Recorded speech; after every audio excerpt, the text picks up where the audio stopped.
മമ്മൂട്ടി വരെ സുഡാപ്യ. അതേപോലെ തന്നെ അഭിന്റെ മകനുണ്ട് സൈനികം, ഓൻ സുഡാപ്യാണ്. അതൊരു ഷാളിങ്ങനെ ചിറ്റിയതാ. കഴിഞ്ഞ കഥ. മമ്മൂട്ടിന്റെ ആ ഒരു പിന്നെ എന്താണ് വേറൊരു വിഷയത്തില് മമ്മൂട്ടി സുഡാപ്പി. അത് നമ്മൾ മനസ്സിലാക്കേണ്ടത് ഈ സുഡാപ്പിസം എന്ന് പറയുന്നത് അത് ഇനി ഓരോരുത്തരിലും ഉണ്ടാകുന്ന ഒരു പ്രതിഭാസമാണെന്ന് നോക്കിയാൽ മതി. ഒരു നിലപാട് പറയും, സംഘപരിവാര ഫാസിസത്തിനെതിരെ നിലപാട് പറഞ്ഞാൽ, സത്യം തുറന്നു പറഞ്ഞാൽ അതിന്റെ പേര് തന്നെയാണ് സുഡാപ്പി. നിങ്ങൾ ആലോചിച്ചോക്കെ, അന്ന് സംഗതി സുഡാപ്പി സുഡാപ്പി എന്ന് പറയും. ഇതേമാതിരി കുറച്ച് അങ്ങോട്ട് മലബാർ കൂടെ ഇങ്ങനെ ഒത്തിരി നേടിയതൊക്കെ നിങ്ങൾ കണക്കെടുത്തോളി. ഒത്തിരി നേടിയതൊക്കെ ഇതാണ്. പിന്നെ എങ്ങനെ പറഞ്ഞു, പിന്നെ മറ്റേ അതിന്റെ അടുത്ത വരി ഇങ്ങനെയാണ്, അതായത് നൂറ്റാണ്ടിലൊരുമ്മ മാത്രം പിറവി കൊള്ളും കൺമണി, ആ പുണ്യജന്മമാണ് തങ്ങള് സിന്ദാബാദ്. മുഹമ്മദ് അലി ശിഹാബ് തങ്ങളെ, മഹാനായ മുഹമ്മദ് ശിഹാബ് തങ്ങളെ പറ്റി പാടിയ ആ ഒരു പാട്ട് ഞാൻ ഈ വരി ഇങ്ങനെ ആലോചിച്ചിട്ട് ഇന്നത്തെ തങ്ങളെങ്ങനെ ആലോചിക്കാം.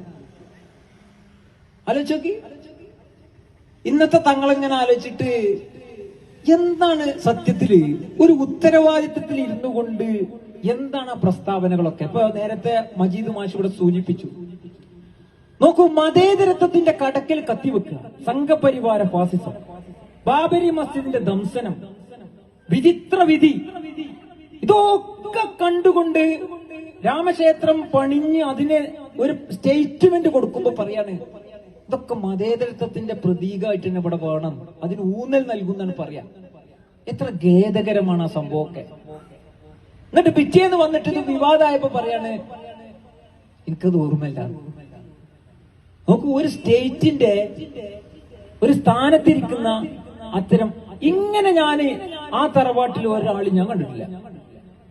ഹൈദരലി തങ്ങളടക്കം ഒരു പക്വമായ രീതിയിലുണ്ടല്ലോ, എന്തെങ്കിലും ഒരു നിലപാടിൽ ഉറച്ചു നിൽക്കാന്ന് പറയില്ലേ, ഇതതില്ല. നാളെ വീട്ടിൽ ഇക്റാം സാഹിബ് പ്രസംഗിച്ച മാതിരിയാ. കൊറേ കാണാൻ ഇങ്ങനെ തൊപ്പിയൊക്കെ ഇട്ടിട്ട് ഇങ്ങനെ ഇറക്കും.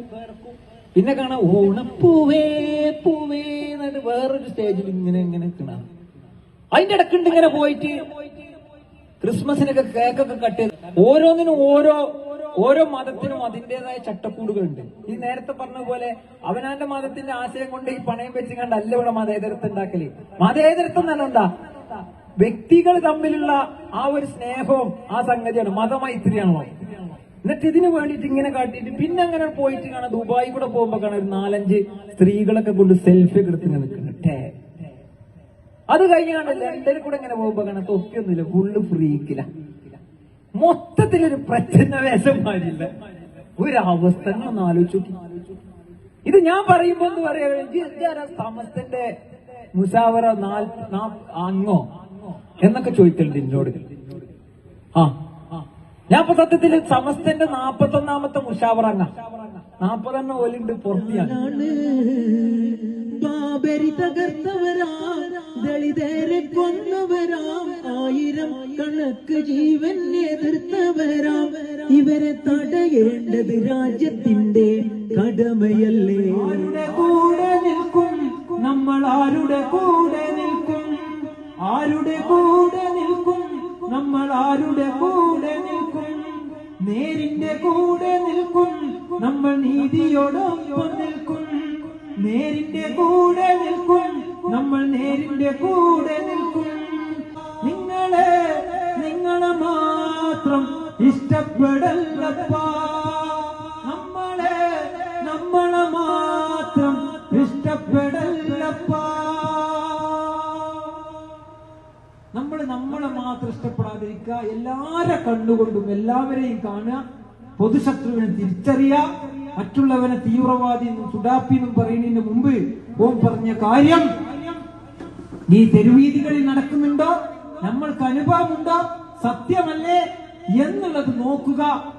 എന്നിട്ട് നമ്മളെ സംഘടനാ സങ്കുചിതത്വമൊക്കെ ആ വിഷയത്തിൽ മാറ്റിവെച്ചിട്ട് മതേതര ചേരിയായി ഒരുമിച്ച് നിന്നാൽ നമ്മുടെ പൂർവികർ സമ്മാനിച്ച ഇന്ത്യ രാജ്യം, ആ പല നിറങ്ങളുള്ള പല വർണ്ണങ്ങളുള്ള ആ ഇന്ത്യ രാജ്യം, പല നിറങ്ങൾ പല മണങ്ങൾ നിറഞ്ഞ പൂങ്കാവ്, ഇന്ത്യ അനവധിയ മതങ്ങൾ പൂക്കും അരുമ പൂങ്കാവ്, ഇന്ത്യ അരുമ പൂങ്കാവ്, പല നിറങ്ങൾ പല മണങ്ങൾ നിറഞ്ഞ പൂങ്കാവ്.